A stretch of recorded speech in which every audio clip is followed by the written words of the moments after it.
ଶୁଭ ସକାଳ ପିଲାମାନେ। ତମେମାନେ ସବୁ କେମିତି ଅଛ? ଭଲରେ ଅଛ ନା? ହଁ, ମୁଁ ବି ବହୁତ ଭଲରେ ଅଛି। ତମମାନେ କହୁଥିଲ ନା ସାର୍ ଗୋଟିଏ ଗପ କୁହନ୍ତୁ ବୋଲି। ଆଜି ମୁଁ ତମ ପାଇଁ ଗୋଟେ ସୁନ୍ଦର ଗପଟେ ନେଇ ଆସିଛି। ସମସ୍ତେ ମନ ଦେଇ ଶୁଣିବ। ସମସ୍ତେ ମନ ଦେଇ ଶୁଣ ଏବଂ ମନ ଦେଇ ଶୁଣିଲା ପରେ ଗପ ସରିଲା ପରେ ମୁଁ ତମ ପାଇଁ କିଛି ପ୍ରଶ୍ନ ପଚାରିବି। ତମେ ତାର ଉତ୍ତର ମଧ୍ୟ ଦେବ। ପିଲାମାନେ, ମୁଁ ତମକୁ କହିଥିଲି ନା ଗୋଟିଏ ଗପ କହିବି ବୋଲି। ସମସ୍ତେ ମନ ଦେଇ ଶୁଣ। ରାମୁ ବୋଲି ଗୋଟିଏ ଛୋଟ ପିଲା ଥିଲା। ସବୁଦିନେ ସିଏ ଗାଈ ଚରେଇବାକୁ ଯାଏ। ତାଙ୍କ ଘରେ ବହୁତ ଗୁଡିଏ ଗାଈ ଏବଂ ବାଛୁରୀ ଥିଲା। ବୁଝିଲ? ସବୁଦିନେ ସନ୍ଧ୍ୟା ହେଲେ ତା ସାଙ୍ଗମାନେ ତାଙ୍କ ଘରକୁ ଆସୁଥିଲେ ଏବଂ ସମସ୍ତେ ମିଶି ଗାଈ ଏବଂ କୁନି କୁନି ବାଛୁରୀ ମାନଙ୍କ ସହିତ ଖେଳୁଥିଲେ ଏବଂ ଖୁବ ମଜାମସ୍ତି କରୁଥିଲେ। ସବୁଦିନେ ସକାଳେ ରାମୁର ବାପା କ୍ଷୀର ଦୁହେଁ ଏବଂ କ୍ଷୀର ବିକିବା ପାଇଁ ଯାଏ। ଦିନେ କଣ ହେଲା ନା, ରାମୁର ବାପା ରାମୁକୁ ପାଖକୁ ଡାକିଲା। କହିଲା, କିରେ ରାମୁ, ଗଲୁ ଆମ ଘରେ କେତୋଟି ଗାଈ ଅଛି ଏବଂ କେତୋଟି ବାଛୁରୀ ଅଛି ସବୁ ଗଣିବୁ। ରାମକୁ ଗଣିବା ଜଣା ନଥିଲା। ତାର ବାପା ତାକୁ କହିଲା, ଗୋଟିଏ ଗାଈ କିମ୍ବା ଗୋଟିଏ ବାଛୁରୀ ପାଇଁ ଗୋଟିଏ ଗାର ପକେଇବୁ। ସେହିପରି ଭାବରେ ଯେତେଟି ଗାଈ ଏବଂ ଯେତେଟି ବାଛୁରୀ ଥିବ ସେତିକି ଗାର ପକେଇବୁ। ତାପରେ ଆମେ ଜାଣିଦେବା ଯେ କେତୋଟି ଗାଈ କିମ୍ବା ବାଛୁରୀ ଅଛି।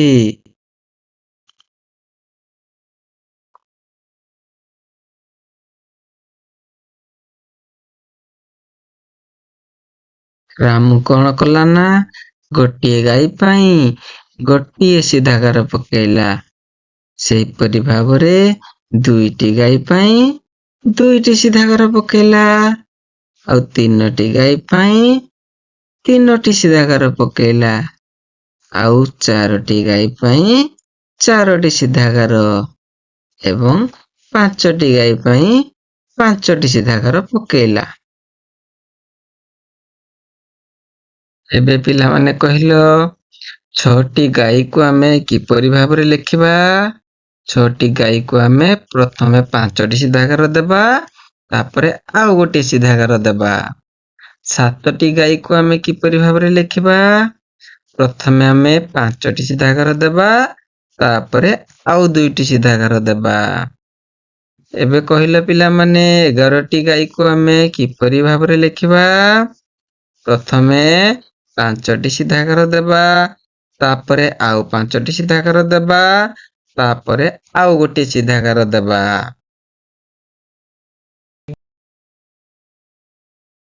ଏବେ କହିଲ ପିଲାମାନେ, ତୁମେ ଏଇ ଚିତ୍ରରେ କଣ ଦେଖୁଛ? ହଁ, ଠିକ କହିଛ, ଏଇଟା ଗୋଟିଏ ଗାଈ। ଆଚ୍ଛା ପିଲାମାନେ, ଗାଈର କେତୋଟି ଗୋଡ଼ ଅଛି ଗଣି କରି କୁହ? ହଁ ପିଲାମାନେ, ଠିକ କହିଛ, ଗାଈର 4ଟି ଗୋଡ଼ ଅଛି। ଆମେ ତାକୁ କିପରି ଲେଖିପାରିବା? ଏହାକୁ 4ଟି ସିଧା ଗାର ଦେଇ ଲେଖିପାରିବା। ଆଚ୍ଛା ପିଲାମାନେ, ଏବେ କହିଲ, ଗାଈର କେତୋଟି ଆଖି ଅଛି?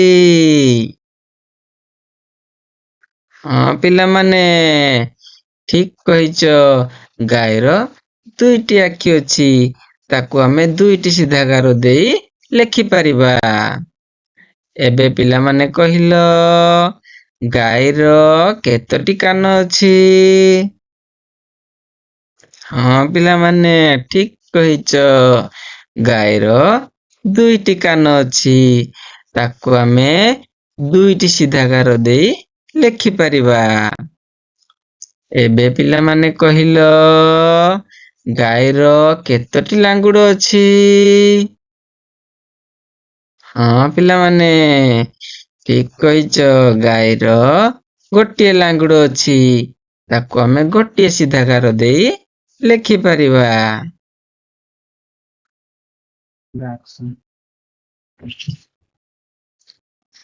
ଏବେ କହିଲ ପିଲାମାନେ, ଦୁଇଟି ଗାଈର ଗୋଡ଼ ମିଶି କେତେ ହେବ? ପ୍ରଥମ ଗାଈର 4ଟି ଗୋଡ଼, ସେଥିପାଇଁ ଆମେ 4ଟି ସିଧା ଘର ଦେବା। ଦ୍ୱିତୀୟ ଗାଈର 4ଟି ଗୋଡ଼, ସେଥିପାଇଁ ଆମେ 4ଟି ସିଧା ଘର ଦେବା। ଏବେ କହିଲ ପିଲାମାନେ, ଏସବୁ ମିଶି କେତେ ହେଲା? ହଁ, ଠିକ୍ କହିଛ। ଏସବୁ ମିଶି 8ଟି ହେଲା। ଏବେ ପିଲାମାନେ କହିଲ, 3ଟି ଗାଈର ଗୋଡ଼ ମିଶି କେତେ ହେବ? ପ୍ରଥମ ଗାଈର 4ଟି ଗୋଡ଼, 4ଟି ସିଧା ଘର ଦେବା। ଦ୍ୱିତୀୟ ଗାଈର 4ଟି ଗୋଡ଼, ସେଥିପାଇଁ 4ଟି ସିଧା ଘର ଦେବା। ସେହିପରି ତୃତୀୟ ଗାଈର 4ଟି ଗୋଡ଼, ସେଥିପାଇଁ ମଧ୍ୟ 4ଟି ସିଧା ଘର ଦେବା। ଏବେ ଏସବୁ ମିଶି କେତୋଟି ହେଲା ଗଣିଲ? ହଁ, ଠିକ୍ କହିଛ। ଏସବୁ ମିଶି 12ଟି ହେଲା। ଏବେ ପିଲାମାନେ କହିଲ, ଗୋଟିଏ ବିଡ଼ାରେ 5ଟି ଲେଖାଏଁ କାଠି ରହିଲେ ଦୁଇଟି ବିଡ଼ାରେ କେତୋଟି କାଠି ରହିବ? ପ୍ରଥମ ବିଡ଼ାରେ 5ଟି କାଠି ଅଛି, ସେଥିପାଇଁ ଆମେ 5ଟି ସିଧା ଘର ଦେବା। ସେହିପରି ଭାବରେ ଦ୍ୱିତୀୟ ବିଡ଼ାରେ 5ଟି କାଠି ଅଛି, ସେଥିପାଇଁ ଆମେ ଆଉ 5ଟି ଗାର ଦେବା। ଏସବୁ ମିଶି କେତେ ହେଲା ପିଲାମାନେ କହିଲ?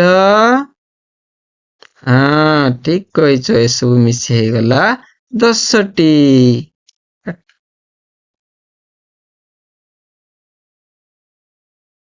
ଏବେ ପିଲାମାନେ କହିଲ, ଗୋଟିଏ ବିଡ଼ାରେ 4ଟି ଲେଖାଏଁ ଫୁଲ ରହିଲେ 3ଟି ବିଡ଼ାରେ କେତୋଟି ଫୁଲ ରହିବ? ପ୍ରଥମ ବିଡ଼ାରେ 4ଟି ଫୁଲ, ସେଥିପାଇଁ ଆମେ 4ଟି ସିଧା ଘର ଦେବା। ଦ୍ୱିତୀୟ ବିଡ଼ାରେ ମଧ୍ୟ 4ଟି ଫୁଲ ଅଛି, ସେଥିପାଇଁ 4ଟି ସିଧା ଘର ଦେବା। ସେହିପରି ଭାବରେ ତୃତୀୟ ବିଡ଼ାରେ ମଧ୍ୟ 4ଟି ଫୁଲ ଅଛି, ସେଥିପାଇଁ ଆମେ ଆଉ 4ଟି ସିଧା ଘର ଦେବା। ଏବେ ପିଲାମାନେ ଗଣି କହିଲ, କେତୋଟି ହେଲା? ହଁ, ଠିକ୍ କହିଛ। ସବୁ ମିଶି ହେଇଗଲା ଆମର 12ଟି। ଏବେ ଚିତ୍ର ଦେଖି ପିଲାମାନେ କହିଲ, ରାମର ହାତ ଆଉ ସୀତାର ହାତ ମିଶି କେତେ ହେଲା? ରାମର ହାତ 2ଟି, ସେଥିପାଇଁ ଆମେ 2ଟି ସିଧା ଘର ଦେବା। ସୀତାର ହାତ ମଧ୍ୟ 2ଟି, ସେଥିପାଇଁ ଆମେ 2ଟି ସିଧା ଘର ଦେବା। ଆଚ୍ଛା ପିଲାମାନେ କହିଲ, ଏସବୁ ମିଶି କେତୋଟି ହେଲା? ହଁ, ଠିକ୍ କହିଛ। ଏସବୁ ମିଶି ହେଇଗଲା 4ଟି। ଏବେ ପିଲାମାନେ କହିଲ, ତୁମର 2 ହାତର ଆଙ୍ଗୁଠି ମିଶି କେତେ? ଡାହାଣ ହାତରେ 5ଟି ଆଙ୍ଗୁଠି ଅଛି, ସେଥିପାଇଁ ଆମେ 5ଟି ଗାର ଦେବା। ବାମ ହାତରେ 5ଟି ଆଙ୍ଗୁଠି ଅଛି, ସେଥିପାଇଁ ଆମେ 5ଟି ଗାର ଦେବା। ଆଚ୍ଛା ପିଲାମାନେ କହିଲ, ଏସବୁ ମିଶି କେତେ ହେଲା? ହଁ, ଠିକ୍ କହିଛ। ଏସବୁ ମିଶି ହେଇଗଲା 10ଟି। ଏବେ ପିଲାମାନେ କହିଲ, ତୁମର 2 ଗୋଡ଼ର ଆଙ୍ଗୁଠି ମିଶି କେତେ? ଡାହାଣ ଗୋଡ଼ରେ 5ଟି ଆଙ୍ଗୁଠି ଅଛି, ସେଥିପାଇଁ ଆମେ 5ଟି ସିଧା ଘର ଦେବା। ବାମ ଗୋଡ଼ରେ 5ଟି ଆଙ୍ଗୁଠି ଅଛି, ସେଥିପାଇଁ ଆମେ 5ଟି ସିଧା ଘର ଦେବା। ଆଚ୍ଛା ପିଲାମାନେ କହିଲ, ଏସବୁ ମିଶି କେତେ ହେଲା? ହଁ, ଠିକ୍ କହିଛ। ଏସବୁ ମିଶି ହେଇଗଲା 10ଟି।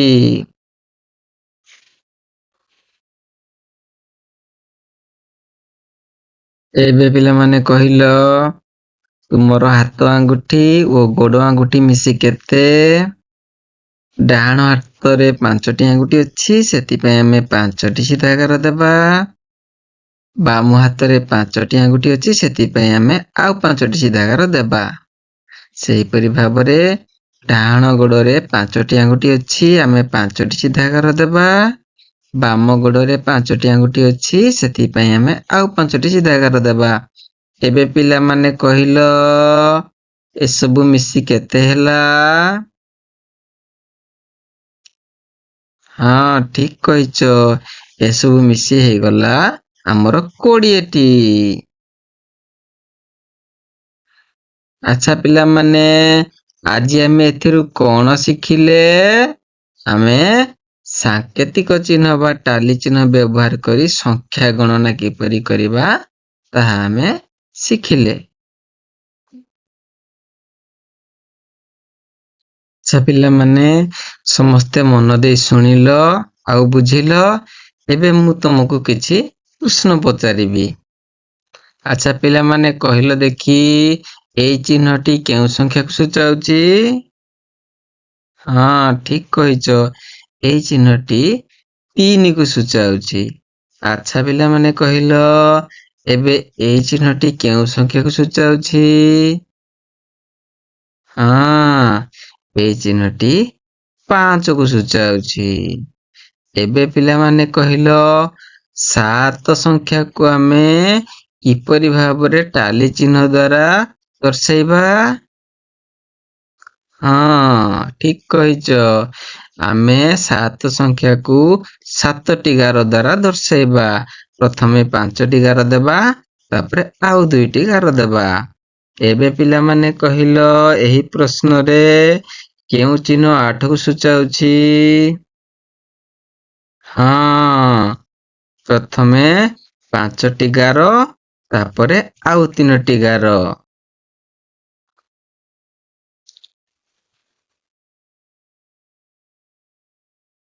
ଆଚ୍ଛା ପିଲାମାନେ, ସମସ୍ତେ ମନ ଦେଇ ଶୁଣିଲ? ଆଶା କରେ ସମସ୍ତେ ବୁଝିପାରିଥିବ। ଠିକ ଅଛି ପିଲାମାନେ, ଆମେ ପୁଣି ଦେଖାହବା। ଖୁସିରେ ଶିଖିବା ସମସ୍ତଙ୍କର ଅଧିକାର। ନମସ୍କାର।